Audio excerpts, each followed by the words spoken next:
sulle scale qualcuno guardò i suoi strani vestiti, appoggiò le spalle alla porta dicendo con lui ci siamo lasciati. Osservai i tuoi occhi segnati e il viso bagnato dalla pioggia.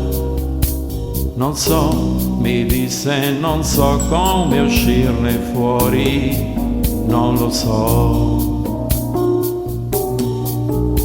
La guardai ed ebbi un momento di pena perché sembrava smarrita. Io vorrei, mi disse, vorrei che non fosse così, ma è proprio finita. Disse poi, ritrovando un sorriso a stento, comunque l'ho voluta. Lo sai, le strade per farmi del male non le sbaglio mai. Poi mi raccontò la storia che io sapevo già, dall'ultima volta si sentiva che era più sola, più cattiva. Si calmò guardandosi intorno e parlammo di me, bevendo più volte. Si sdraiò in mezzo ai cuscini e mi disse con te ero io la più forte.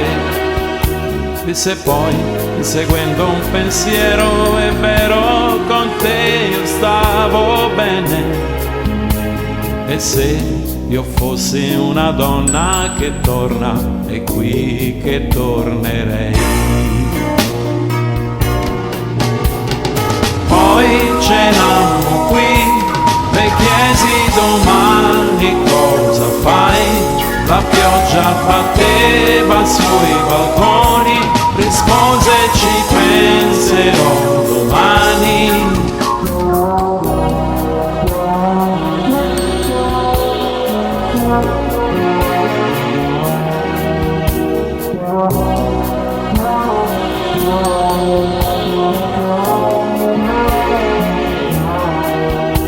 Mi svegliai la mattina e sentì la sua voce di là, parlava in inglese.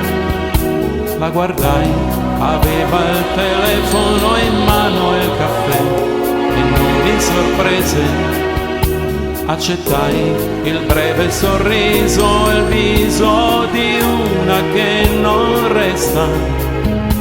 Se puoi, mi disse, se puoi non cambiare mai da come sei.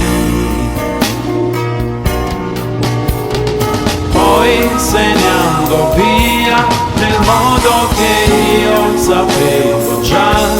Passava un taxi, l'ho presa al volo